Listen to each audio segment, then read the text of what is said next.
This truly might go down as one of the most important events of the entire decade. This is the battle that I believe changes everything. This is Paul McBeth versus Gannon Buhr.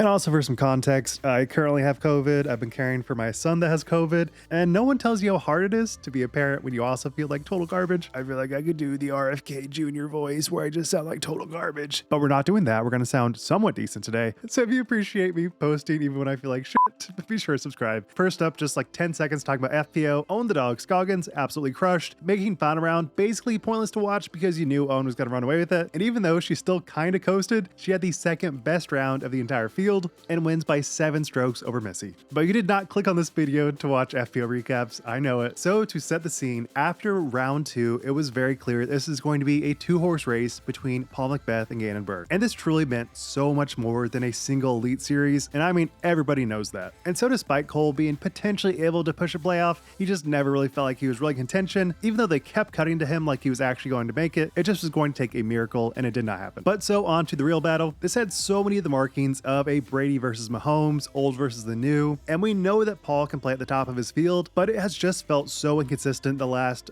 3 years. I want to remind you, it's been 3 years since his Worlds win, and in that time, the matchup has felt very lopsided, with Gannon only having 5 events in the last 3 seasons outside the top 10, whereas Paul has 22 events. So really his last true win was Worlds of 2022 in Emporia. And at least for me, I truly felt from that moment on that he was just not going to have any sense of dominance, and that's definitely been how it's been playing out. Now you could point to a lot of big reasons for that, like having a kid, the consistency of injuries, but I also feel like you can just tell the trajectory of somebody by looking at them in person at these events. And the trajectory of Paul has definitely seemed a little bit shaky, especially when you watch him up close. Like, of course he can pop off on one singular round, but to pull it all together for a full event, it just didn't really feel like it was in the works until this event. But on to the final round. Paul is leading by 1 stroke, and you can tell right off the bat that Gannon was going for the eagle. He is trying to push and push because he knows Paul is not going to give away any easy strokes, so he's going to have to fight and fight, and that did bite him at many points in this final round. So right off the bat, Gannon goes straight into the OB,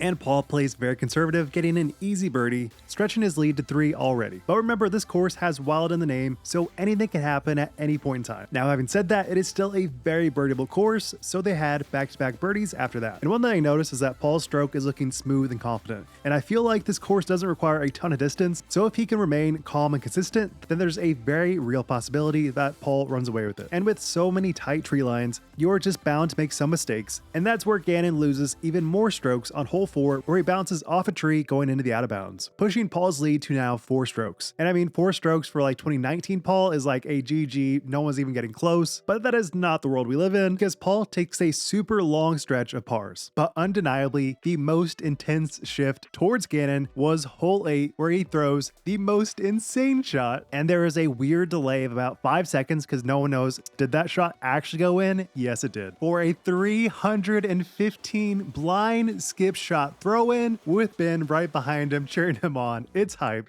And literally for the person that needed it the most, it was absolutely mind-blowing. But it's definitely not over yet because Gannon is still behind. And so we move on to hole 9, where it should be a very birdable hole, but they both miss their putts. And I mean, for a weekend where they have had so many incredible C2 putts, you expect them to do a little bit better in this final round, but I will note that Gannon looks like actually stressed. I don't think I've ever seen him look truly stressed. He's had like kind of a weird putting routine sometimes, but true stress is not something I typically think about Gannon. But at so many points in this final round, it was like, okay, he has some jitters. And honestly, it might have been more than Worlds. And I think it's just because so many people are rooting for Paul. He wants to win this over Paul so badly. But let me remind you, he has beaten Paul 34 times in the last 3 seasons. But then after that cold stretch, it was back on, with Gannon getting a turkey after the front 9. But then hole 12, it looks to be like, okay, Paul is almost certainly going to be taking a bogey because he hits an early tree going way out of position, and then he somehow narrowly gets it through the tree gap. From the camera's perspective, it looked like there was no line, but he found it, and then left with like a 25-footer. He misses, leading to a bogey, even though it should have been one of the most insane par saves. And so just like that, the lead changes to Gannon 1 stroke over Paul. But because I'm sure you probably know how this is going to end, it is not over yet. So hole 13 was the moment where Gannon knew he must capitalize to cement a decent lead, because the last 3 holes are anything goes. and maybe he rushed his shot a little bit, but it was too turned over, a little late release, and it hits the trees, going not out of bounds, but super early left, leading to probably a par at best, but most likely a bogey. But that's not all. But on his upshot, he misses the line entirely, going out of bounds, leading to a double on a very birdieable, almost eagleable hole, and then Paul in perfect position just totally shanks his shot, nearly going out of bounds. I don't know how it didn't. But Paul only takes 2 strokes on him because Paul also was super out of position, leading to a par. And then again on hole 15, Gannon has a pretty good looking shot, but it just goes early right. And then his upshot fails to get anywhere close to the basket, so he's getting a par. And then feeling the intense pressure from Gannon, Paul knows he has to make this for birdie, and he jams it in from 45 feet. This is definitely the deciding moment where Paul knew he could win this. And I mean, this is no 70-footer on hole 16 at Worlds, but man, you could definitely feel that Paul was going to win this. So hole 16, Paul plays it super conservative for the easy birdie. Gannon gets a nasty putt for the eagle, but even though he jams in that amazing putt, he's still 1 stroke behind with 2 holes to go. Now Paul's drive on hole 17 was anything but great, almost certainly going into the water if it did not hit that tree. So because Gannon didn't have a great drive, he's also left with a very less than stellar putt, and he almost hits it, but alas, it was not meant to be. So we move on to hole 18 with Paul being up by 1 stroke. And again, I know they mentioned on coverage, but it really felt like Paul was flashing his rings because he did not have a great shot, but it rolls right into the center of the fairway, leading to a very gettable position for birdie. And then on the flip side, Gannon knows he basically has to eagle, and he throws probably the best drive of the entire weekend on this hole, but he is still probably 150 foot out, so the throw-in potential through the trees is very hard to get. So if Paul can just hit this narrow tree line, he'll cement his first Elite Series win in almost 3 years. And I mean, this is Paul we're talking about. He nails it, securing his first Elite Series win in what feels like the first time in forever. So honestly, I think Paul is a much more mature person than he was in the past, where he does feel genuinely happy for Gannon and all his success, and he mentions it in his interview. So all in all, this is probably the best way for this tournament to wrap up, because I truly think this tournament gets slept on so much, especially being after majors, and usually we do not have a full field, so it definitely gets skipped out on for being like a good event. But I love this course, I love everything about it, I love how anything can happen on these last couple holes. And while me personally, I always root for Gannon, there was definitely something that just felt so right seeing Paul celebrate with Hannah and his son, and how much work he has done in his game to be back on top, how much philanthropic work he has done in the sport. It all cannot be understated. Everyone wanted him to win. Oh, it feels incredible, man.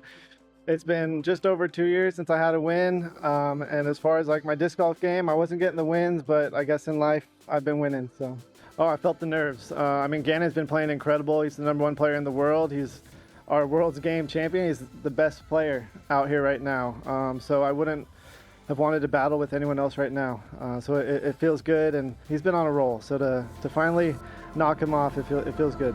Now, is he truly the GOAT, or is that still Gannon? I will always say Gannon, but I can definitely acknowledge why everyone wants Paul to win, because he is the singular reason for so much growth in the sport, and it can never be understated his true impact on the sport. So is he destined to win anymore? I think not, but I'd love to hear what you guys think. I know there are so many Paul stands out there that are just itching for him to win another event this year, maybe a USGGC major. Anything could happen, and it definitely seems like Paul is finally returning to form. And while the outcome wasn't necessarily my preference, I love that we got this battle. So with that, thank you guys so much for watching. Literally had to wake up every 90 minutes the last 4 nights caring for my child, so it is what it is. I'm just glad I got this video out. It's been tough. So thank you guys so much for watching. Be sure to subscribe. Wild Runs, signing out. Peace.